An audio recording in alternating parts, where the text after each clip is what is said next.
Short trick to find square bigger than 100 number, less than 100 number.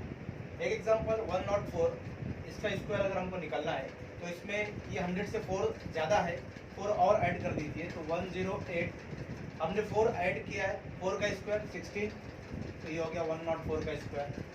Similarly 109 109, अगर इसका square निकालना है तो 9 जो है ये 100 से ज़्यादा है, 109 9 ज़्यादा है और 9 मिलाएंगे तो 118 हो जाएगा, इसमें और 9 मिला दिया मैंने तो 118 हो गया। 9 मिलाया था, 9 का स्क्वायर 81, तो इसका स्क्वायर हो जाएगा 11881।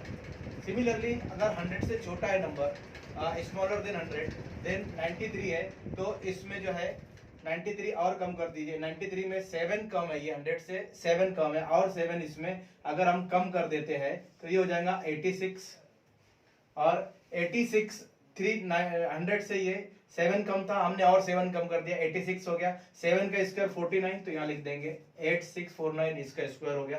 97, ये 100 से 3 कम है तो इसमें और 3 कम कर देंगे तो ये हो जाएगा 94, हमने 3 कम किया है, 3 का स्क्वायर 09, तो इसका स्क्वायर हो जाएगा 9409।